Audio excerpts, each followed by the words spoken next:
a lot of these job creation programs cost money, and a lot of Americans are worried about the debt. Right. Let's go to Charles Wagster, who writes, Mr. President, you have all these plans to help the nation's businesses create new jobs.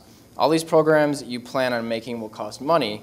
What cuts and what programs do you plan to cut in order to start reducing our debt? Well, as I announced at the State of the Union, what we're going to be doing is freezing domestic discretionary spending for the next 5 years. Now, keep in mind that a freeze actually ends up being a cut because the population's going up.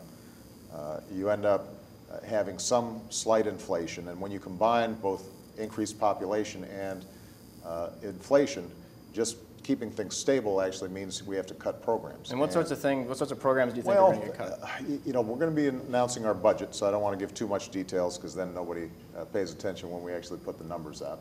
But there are going to be programs like community action grants, for example, that really help cities and local communities to spur economic development. But frankly, we're just going to have to trim some of these programs. And these are not going to be across the board. We want to cut with a scalpel as opposed to a chainsaw. There are going to be some areas where we actually increase spending. Education is one. Research and development and innovation.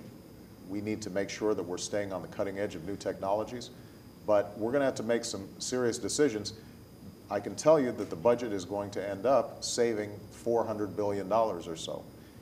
And it will mean that domestic discretionary spending goes down to the lowest level since Dwight Eisenhower's, since the lowest level since I was born, certainly since you were born.